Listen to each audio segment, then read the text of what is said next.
अस्सलामुअलैकुम। Smart investment में आप सबको वेलकम करता हूँ।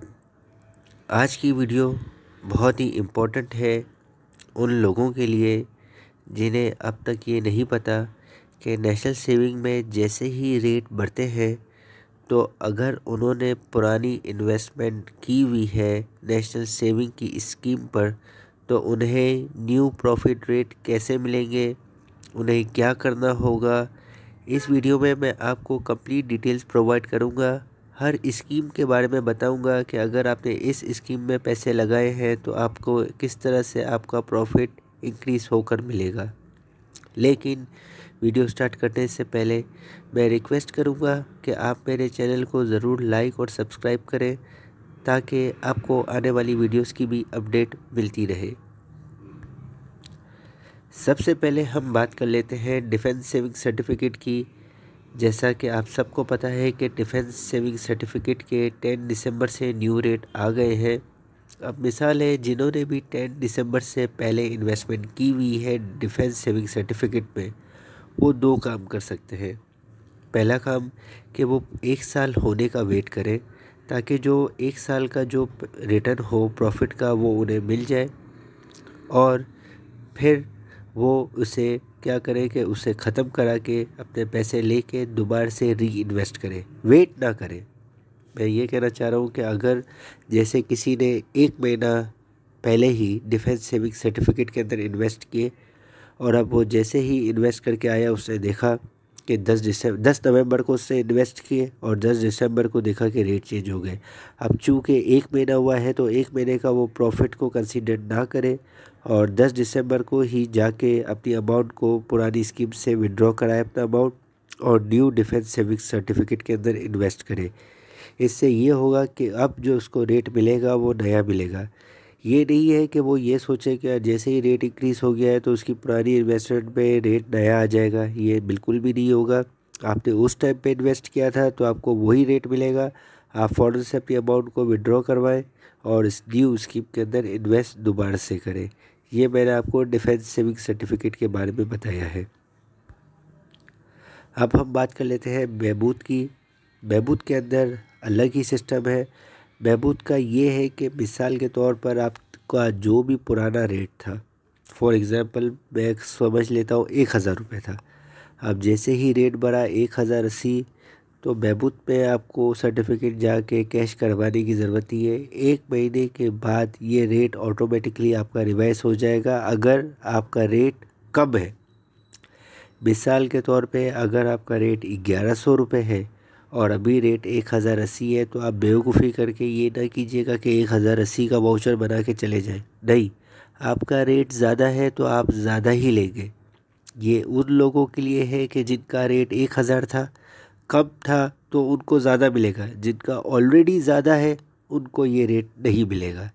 इसमें एक अलग ही सिनेरियो है। मैं आपको कोशिश की है कि मैं आपको अच्छे से समझा सकूं और अल्लाह करे आपको समझ आ जाए, क्योंकि मैं देख रहा होता हूँ कि काफ़ी लोग कंफ्यूज होते हैं जैसे ही रेट बढ़ रहे होते हैं। मेरी तरफ से पूरी कोशिश है कि मैं आपको अच्छे से अच्छा समझाऊँ। अब हम बात कर लेते हैं स्पेशल सेविंग सर्टिफिकेट की। स्पेशल सेविंग सर्टिफिकेट 3 साल का होता है। इसके भी रेट जैसे ही चेंज हुए और न्यू रेट मैं आपको दिखा रहा हूँ ये आ गए हैं। अब या तो आप 6 मंथ्स आपके करीब है और आप देख रहे हैं कि 6 महीने होने वाले हैं तो आपने विड्रॉ करवा दिया,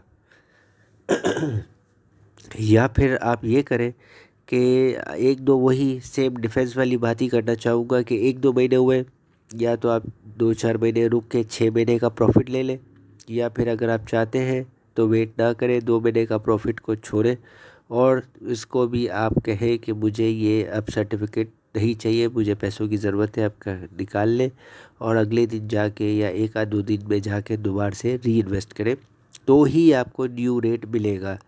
नहीं तो वही पुराने रेट पे ही आपको अपने 3 साल का प्रॉफिट मिलता रहेगा। फैसला आपका है। रेगुलर सेविंग सर्टिफिकेट, इसके भी रेट आप देख रहे हैं रिवाइज हो गए हैं और ड्यू रेट 900 रुपीज़ आ गए हैं।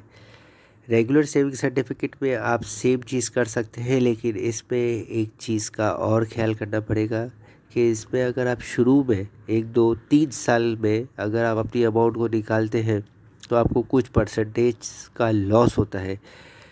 ठीक है, तो याद रखिएगा रेगुलर वाले और दूसरी स्कीम है जो मैं आपको बिल्कुल अच्छे से बताऊंगा कि एक तो आपकी रेगुलर है और दूसरी आपकी ये जो सीनियर सिटीज़न वाली स्कीम है, उसके अंदर जिसने भी इन्वेस्टमेंट किया है वो निकाल नहीं सकते 3 साल तक। 3 साल के बाद आप उसमें इन्वेस्टमेंट को निकाल सकते हैं, लेकिन 3 साल से पहले आपको सर्टेन परसेंटेज उसमें पेनल्टी लगेगी। तो रेगुलर वाले ये सोच समझ के फैसला कीजिएगा कि उन्हें उनकी स्कीम को अगर 3 साल नहीं हुए तो वो कंटिन्यू करें, और अगर वो पेनल्टी बेयर करना चाहते हैं तो वो पहले नेशनल सेविंग के काउंटर पे जाएं, अपनी जो भी XYZ अमाउंट है उस पर पूछे कि अगर वो निकालना चाहते हैं तो उस पर कितना अमाउंट डिडक्ट होगा।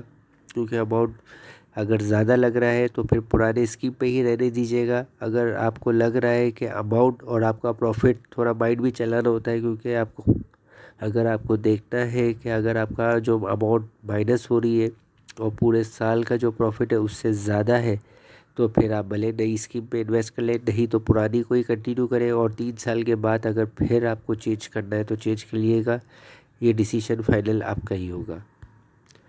अब हम बात कर लेते हैं शॉर्ट टर्म सेविंग सर्टिफिकेट की। इसके तो वैसे ही 3 महीने, 6 महीने और 1 साल का होता है।